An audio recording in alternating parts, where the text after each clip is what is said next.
Well, congratulations. Thank you. How are you feeling? Good, great. I got to know, how many stitches did you get? Did they count them? I think I got like 10 stitches, I think. Oh, no, 6. 15. Okay, that's a big difference. Yeah, Is that the most stitches you've ever gotten? I think so. I haven't really gotten stitches. Every time I get like a little cut, they probably just like glue it, and that's about it. So can you talk to me a little bit about just all that blood? Like, how much does that affect the fight when you see it, you know it's yours? Does it kind of give you a little bit of energy? You got to finish it? Talk to me a little bit. Yeah, for sure. Because I mean, with the ref and the judges, you never know. You know that. I mean, the way they judge it. Sometimes when they see too much blood, they'll give them a round, or they can stop the fight, or you just never know. You know. So that made me keep pushing, just try to make a statement. You know. So can you talk to me about the fight? Was it kind of the way you expected, or did you have to go in there and adjust? No, I mean, I knew he was a great striker and a great counter puncher.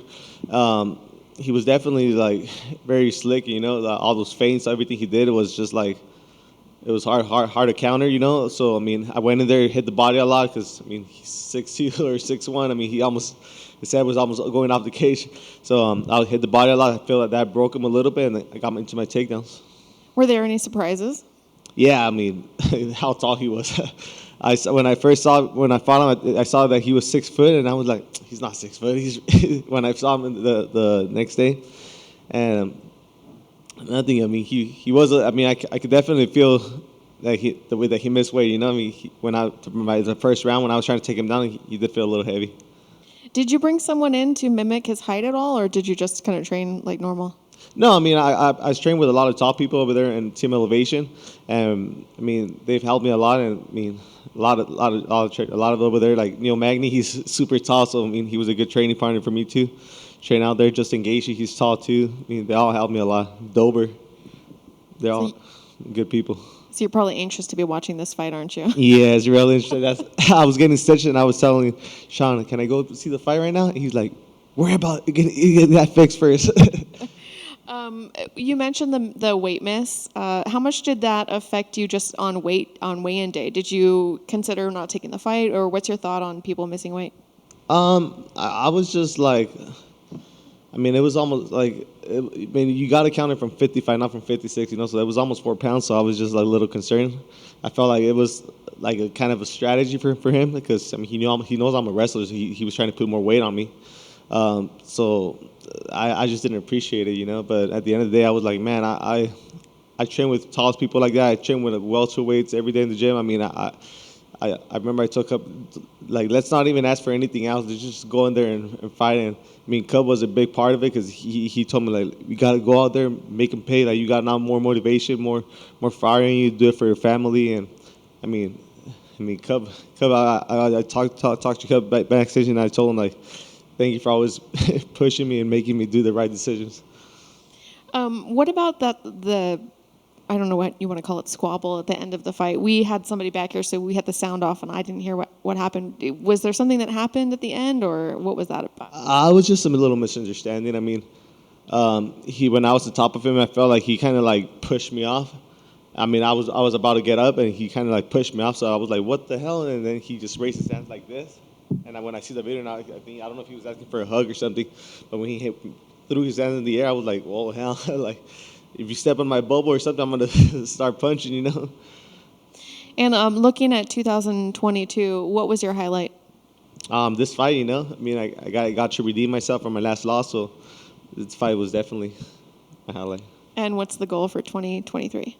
Top 15, be in the top 15, be active, get at least 3, pushing 4. Thank you. 4 fights. With all the blood that you did have, did it ever think that it would affect you? It wasn't like so much that it was coming down in your eyes, but did it affect you in the fight at all? No.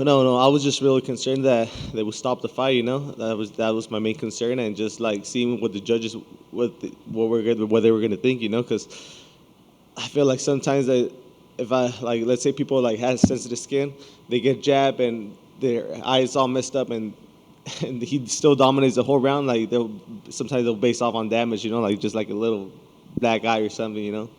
Yeah, so when the scorecards wouldn't, it obviously went to decisions, but were you worried at all about the blood? No.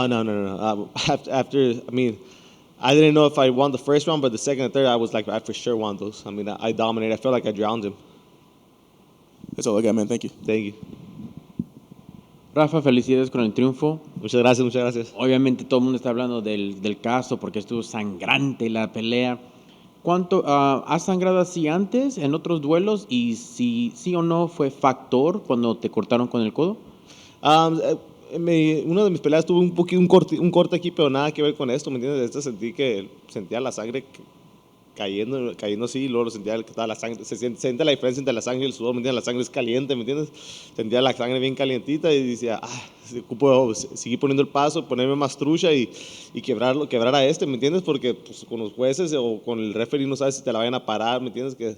Porque es un corte, no era tanto el corte, era una parte muy escandalosa nomás, más que nada. De acuerdo. El peso, obviamente sabemos que tu oponente falló. ¿Fue algo que le dio ventaja? ¿Lo sentiste? ¿O pues ya vas a pelear, no importa la verdad? Sí, la verdad sí se sintió un poquito más pesadito, ¿me entiendes? Y yo siento que fue un poco de estrategia porque algo que no entiendo yo es cuando llegas al pesaje y sabes que estás arriba, no llegas y te pesas y te vas y tomas un trago de agua, ¿me entiendes? So, él va, se sienta, se pesa y cuando se pesa no intentó cortar más, no intentó hacer nada más por dar el peso, ¿me entiendes? So, llegué a un punto, ¿me entiendes? El Cub me dijo, hay que tomar la pelea y hacerlo pagar y fue lo que hice, ¿me entiendes? Me acuerdo que llegué a un punto y le dije, Cub, no hay que pedir nada ni lo que sea, ¿me entiendes? Vamos a ir a pelear, ya le invertimos bastante en este campamento, vamos a salir a ganar y lo vamos a pagar mañana. Claro que sí. Y hablando de tu desempeño, fantástica pelea. Ganaste los 3 rounds a nada, te viste súper bien, tu lucha pudiste, aunque estuvo el más grande que tú, lo pudiste manejar sin problema alguno. Ahora, ¿cuál es tu calificación tú mismo de tu pelea? Pues, estoy contento que gané, pero obviamente me fuera gustado acabarlo, ¿me entiendes? Sentí que golpearle al cuerpo fue lo que lo quebró bastante, porque si me fueran ganado caer el pie en la cabeza estaba bien al todo. Pero sentí que eso me ayudó bastante a pegarle al cuerpo y tumbarlo. Obviamente estoy contento con mi desempeño, pero siempre hay mucho campo para mejorar y me fuera gustado acabar la pelea. De acuerdo. Y cuando terminó la pelea, nos acabas de explicar en inglés, pero por favor en español, ¿qué pasó cuando se vio que querías el cuarto asalto y ahí estaban cara a cara y todo se prendió? Sí, la cosa es que dije, pues no diste el peso y llegas y cuando estoy arriba de ti, cuando se acabó el round y sentí como un poco de presión por enfrente, así como que me pushó y me levanté y me le quedé viendo y él alzó sus manos al aire y cuando alzó sus manos al aire pues dije, no, pues de donde yo soy cuando haces eso es que quieres seguirlo, ¿me entiendes? Y pues, me calenté, no lo debería haber hecho, de hecho una disculpa a toda la gente que miró eso, no está bien, ¿me entiendes? Es un deporte. Pero pues en el momento somos humanos, ¿me entiendes? Nos calentamos. De acuerdo, muy bien. Y finalmente, nomás así una memoria divertida, algo bonito que tengas, ya que es, ya sabes, la temporada de los días festivos, un regalo que hayas recibido padrísimo o una buena memoria que quieras compartir con tus fans, ya que estamos casi en la Navidad, Nuevo Año. Pues nosotros en mi familia somos muchos de caballos, ¿me entiendes? Y le acabo de comprar su primer caballo a mi hijo. A mis hijos le compré un potrillo y es algo muy bonito para mí porque va a crecer con él, ¿me entiendes? Estamos muy contentos con eso y es algo bonito para mí, ¿me entiendes? Mucha gente a lo mejor no lo entiende, pero para nosotros es como que algo muy satisfactorio para nosotros. Qué bonito, men. Felicidades. Sí, muchas gracias.